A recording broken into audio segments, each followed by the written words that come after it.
What is up, Sooner Nation? I am Casey Mallon, and you are now, come on, say it with me, in a Sooner state of mind. Make sure you like and subscribe on Apple Podcasts and Spotify. The tournament is here. BetOnline is your bracket headquarters for this season with the best bracket contest out there and odds, lines, and info on every game and every round right up until the national championship. You can access the most up to the minute wagering information anytime from your desktop or your mobile devices, and even track your bracket real time all the way through the tournament. Head to BetOnline today and get in on all the action. Remember to use promo code BELIEVE for your 50% welcome bonus on your first deposit. BetOnline, the game starts here. Sooner state of mind family, what is good? It's almost April, and there was supposed to be a drought after the season ended. But this offseason keeps on giving, and I am here for it.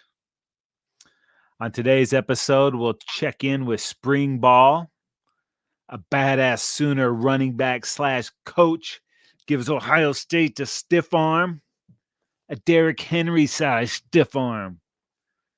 We have even more spring ball than expected. A look ahead to the newly released opponents for the Sooners 2025 season. And we will check ourselves to see if we wrecked ourselves in regards to our NCAA March Madness tourney bracket. Just a little quick check to see who all, if anyone, is still among the living. Spoiler alert, I am not. Sooner state of mind family, I have a confession to make. I am losing my quest for complete hydration in 2024. Some days I go from black tea to coffee to LaCroix or Kirkland brand sparkling water, tomato, never even touching a glass of regular H2O. I am fighting back though. I have not taken my eyes off the prize. I'm just struggling to maintain. I still have 8 full months to get quenched. LFG, people. Come on. All right, let's move to some good stuff. We've not even played our first game in the SEC, and we already have the schedule for the 2025 season. The league just kind of dropped next year's schedule out there rather unceremoniously. It's like, oh, here it is. No big whoop. Even so, it's going to be a banger, people. Oh, my goodness.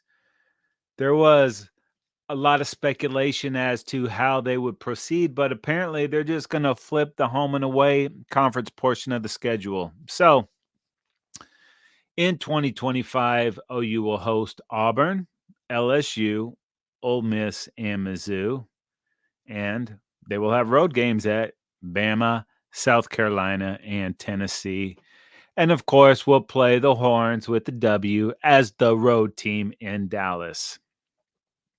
Pretty tasty stuff.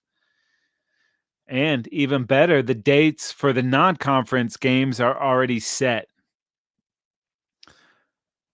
The Sooners open the season hosting Illinois State on August 30th, followed up by hosting the current reigning NC2A champion Michigan Wolverines on September 6th. Are you kidding me? Oh, baby. And then September 13th at the Temple Owls. That's in Philly. What up, playa? And then October 4th, hosting Kent State. What an insane schedule. It is going to be completely awesome. That's not even this year. That's a year away. Now, shockingly, the Sooners and Wolverines have only played against each other once. That was the 1976 Orange Bowl. The Sooners won that game, of course, 14-6. That same season, the number 1 ranked Ohio State Buckeyes lost in the Rose Bowl to the UCLA Bruins. opening the door for the Sooners to end the season as national champions. That is what I am talking about. Speaking of Ohio State, those scumbag Buckeyes came sniffing around our program trying to poach our running backs coach, Demarco Murray.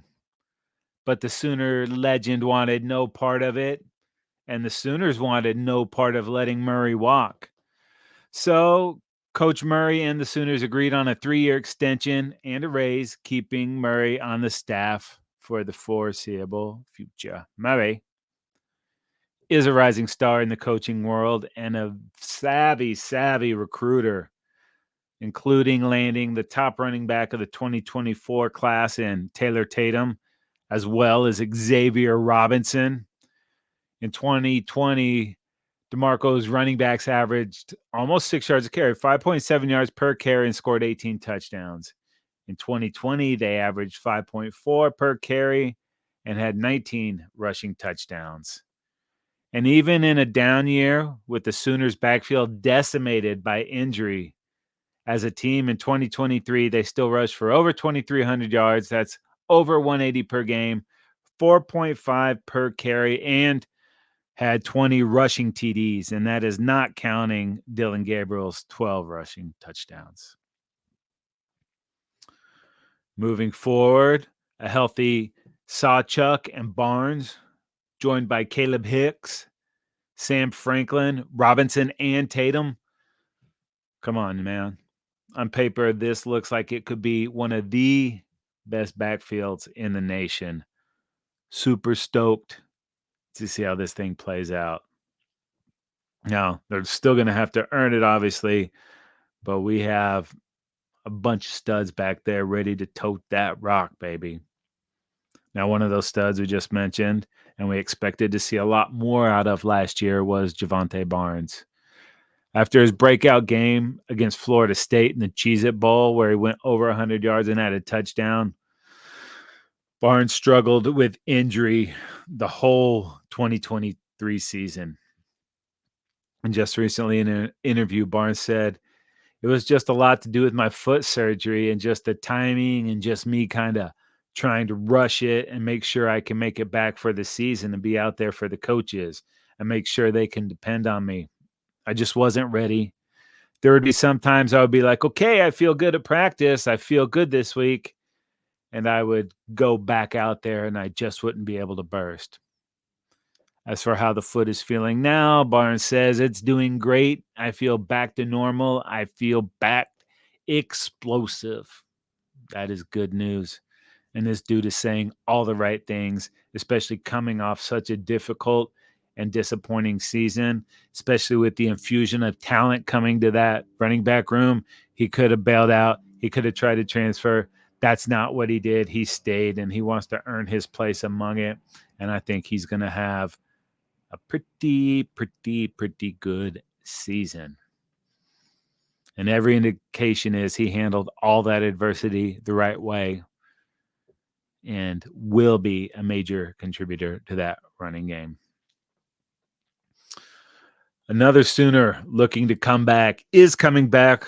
We're talking Jaleel Farouk. Farouk came back because there's more to work on in becoming a complete receiver. Number 3 has definitely shown flashes out there. He is never taken down by that first tackler. Can do a lot of stuff running the ball too. And he's showing a lot of maturity moving forward. I like what I'm seeing out of these upperclassmen for this Sooner squad, man. They are buying in. And I'm completely stoked for the potential deadliness of that JFA to Farouk combo. Little sip. See? Hydration. Come on. Now, this week, Wednesday's practice was open to the media. First time we get to see a lot, and there's a bunch of video coming out of there, eating it all up. Football Dudes has reposted a ton of that stuff. So if you get on the X or the Twitter, whatever you call it, check out Football Dudes LA, and you will see a lot of good stuff. All right, let's go to it. So the offensive line, they got the first team reps. Michael Tarquin at left tackle, Heath Ozetta at left guard, Troy Everett at center, right guard for Beche Inewu. Sorry, Beche. And right tackle, Jake Taylor. So hopefully this will be our 5 and we can move forward with them. If they can stay healthy and get solidified in those positions, we will be completely stoked. We know who took first team reps at quarterback, but Michael Hawkins Jr. took second team reps at quarterback. And now we're starting to get some of these sound bites out of spring practice too. And Jackson Arnold was talking about connecting on and off the field with his teammates. I like what I'm hearing out of this dude. And I think, this guy is a leader, but I think some of the way he goes about his business comes from the tutelage and guidance that Arnold got from Dylan Gabriel last year. Showed him how to do a lot of the right things.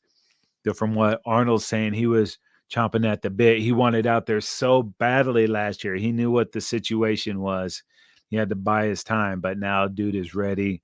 He wants to get out there and rock. He's in the playbook.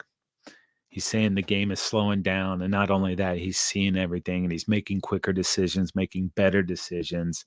It's got all the talent in the world. So you mix that talent with learning on how to be a leader at this level and seeing someone do it before you all the right ways. I think it's going to go a long way on how JFA continues to grow. And with the physical tools this guy has, man, the sky is the limit. And the season, how it turns out, will be a lot on his shoulders. There is talent everywhere on this squad. Receiving room is deep. We just talked about the running backs, and we'll go on more in depth on this stuff later. But we're finally getting these morsels out of there, and it is pretty freaking sweet. Now, I'm sure by now everyone has seen the JFA to Sharp TD pass that's got Sooner Nation completely buzzing. It's looking good. Even more video footage out today. Oh, man, getting hyped on all of it. Hopefully that is another combo we see a lot of this upcoming season. And we have one more. All this buzz, what's going around, it's talking about the speed of Deion Burks. He's got people losing their freaking minds. They're going to move this cat around, figure out how to best utilize that speed, and going to grip it and rip it and see some over the top, see some crossing. We're going to see it all. I think this dude can run everything, and he's fast, and he is just one of many weapons on that offense. He's got big shoes to fill, but dude looks more than capable, and you just hear about how hard he works. And it's getting me pretty excited. And actually, it's just over 3 weeks away, the OU spring game. And if you're going to be close, anywhere near Norman, get out there and pack the palace. It's all going down Saturday, April 20th. Did I mention I'm excited? I don't know if I mentioned that. I can't wait for it, baby. I do, however, need help to bridge that 3-week gap, and I'm getting that help this weekend. For all the sickos like myself, football is back. The UFL kicks off this weekend. What is the UFL? UFL is the love child of the XFL and USFL merging together to create one spring league. And I think this was a great idea to get the leagues together. I think the leagues merging, it will be easier to create sustainability. We've obviously needed a viable spring league for many years. It's really the only way to develop some of these players, to keep helping them develop. Some of them just aren't ready out of college, and you get lost in the mix. These guys are getting real game reps instead of being buried on an NFL roster. Where is that the most important? Offensive linemen, cornerbacks, and quarterbacks, especially quarterbacks. There's so few reps to go for second and even third string in NFL camps and during the week. These guys aren't getting acclimated with leagues like this that is helping them grow. Now, it's really good for players in any position, but specifically offensive linemen and quarterback are the two big ones. Last year, the NFL had almost 70 quarterbacks take snaps. 70. There's 32 teams. Do the math, people. And without good quarterback play, the product definitely suffers.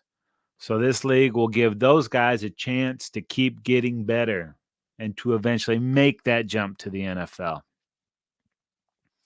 Now, speaking of NFL, it'll be nice to see them be a little less greedy. Dump some additional funds into this league and let some of those third and fourth string players spend time in the spring league. But you get a quarterback in camp, you don't want anybody to look at him, you don't want him to go anywhere else. You're too greedy for it. And I understand that, but it'd be nice to see some of these guys get the reps they need. Now, the UFL is comprised of 3 former USFL teams and 5 former XFL teams. You might recall that Bob Stoops and his Arlington Renegades were the champions of the XFL last year. The Renegades are joined by the DC Defenders, the San Antonio Brahmas, the Houston Roughnecks, and the St. Louis Battlehawks. The teams from the USFL making the merge are the USFL champion Birmingham Stallions, the Memphis Showboats, and the Michigan Panthers. Now, there are several former Sooners currently on UFL rosters: Adrian Ely, Bobby Evans, Jalen Redmond, Drew Samia, Laron Stokes, Dylan Fa'amatu, Lee Morris, and Deshaun White. That should get Sooner Nation up in there. The league kicks off with a doubleheader this Saturday, March 30th. Oh, tasty, people. Listen to this. Featuring last year's champions from both leagues going head-to-head as the Arlington Renegades host the Birmingham Stallions. The regular season is 10 weeks long, featuring doubleheaders every Saturday and Sunday. 4 teams will make the playoffs, culminating with the UFL Championship game on Sunday, June 16th. I'm completely stoked for it, and hopefully the league continues to pick up traction. Some cool and innovative rules. They do things a little bit differently in this league, and the product was pretty good last year, and this year it should be even better. So good luck to all our former Sooners out there. And here's the big Game Bob going back-to-back chips. And June 16th, that gets us so much closer to the season. We got some soccer, some Olympics, some UFL, a little basketball, a little hockey, and then we're back, baby. Now, opening week of the UFL, we'll have to compete with the Sweet 16. But unfortunately, there will be no Sooners competing in the men's or women's brackets. Jenny Baranchek and her Big 12 champion Sooners were about 40 seconds away from meeting the South Carolina Gamecocks in the Sweet 16. Sooners battled a hostile Indiana Hoosiers team and fell just short in the 75-68 loss at Bloomington. Brutal game, people. The Sooners actually had a 64-60 lead with just under 3 minutes to go in the game. But after a couple uber costly turnovers, that 4-point lead became a 6-point deficit. And that's when the Chuds came after me. And they played a great game and just like hit a drought and could not score anymore. And then the turnovers, just brutal. Anyways, they were almost there, but that's putting an end to what could have been a very positive season. You know what? I think it was a positive season, even though it didn't end the way they wanted it to. And, you know, I don't think the Sooners would have been able to take down the 34-0 Gamecocks anyways, who just put an 88-41 beat down on North Carolina. But it would have been fun to see them try. Nonetheless, very good season, even though it ended in an extremely disappointing fashion. But If you don't win it all, that's every season, no matter what you accomplished. It's disappointing. My closing thoughts on the NCAA Women's March Madness. If you're not watching, there is some really good basketball being played by some outstanding teams, led by some insanely great players. And the home games for the top seeds, completely awesome. Changes the entire dynamic of the game. So I'd like to see more of that. Good luck to all the teams still competing. Speaking of competing or not competing, it is time to check in with my bracket, and it's not looking so good. Through 48 games, I have 32 wins and 16 losses. That's good when you're betting, but it's not good in tournament play. St. Mary's, Baylor, BYU all contributed to the shambles that is my bracket. The good news, though? Well, there is no good news. The bad news, I've only got 3 of my 4 Final Four still alive. That's Houston, Purdue, and Connecticut. And I'm willing to bet most everybody has at least 2 of those 3 teams in their brackets, if not all 3, and someone else that I don't have. So once again, no March Madness money will be made by this guy, but that's okay. You know, it does help to have no rooting interest. That way it's easy to enjoy the games stress-free. Just watch what happens. They're so tight, so close. And like being a college basketball coach looks like it might be one of the most miserable jobs out there. It's like, oh, everything is so close, comes down to the wire. Cat's not making free throws, making mistakes late, but still a pretty pure game, and it is a lot of fun to watch. And I did like seeing Texas with 2 S's get their hearts ripped right out. Oh, Tennessee did them dirty, and that definitely stoked me out. And if you want to get stoked out, the easiest way to do so is make sure you like and subscribe on Apple Podcast and Spotify so you do not miss any of the good stuff. Also, head on over to believe.com. That's BLEAV.com. Go to shows, type in Sooner State of Mind. You're locked, people. We have a ton of great content. Every team, every topic, everywhere. Believe.com. If you're into the NFL draft, there's a ton of content right now. All the pro days moving around, which we'll get into as well. They're all there. All the colleges, all the pros, basketball, you name it. It's all there, people. That's believe.com. If you want to watch Sooner State of Mind, head on over to YouTube and search the Football Dudes. We are there. And when you find us, go ahead, like and subscribe. We appreciate that. Comment on there. We might get back to you. We'll try our best.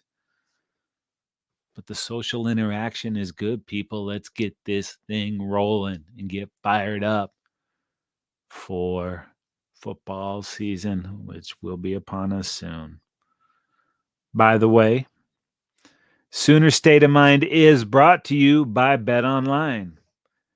My name is Casey Mellon, and I am in a Sooner state of mind.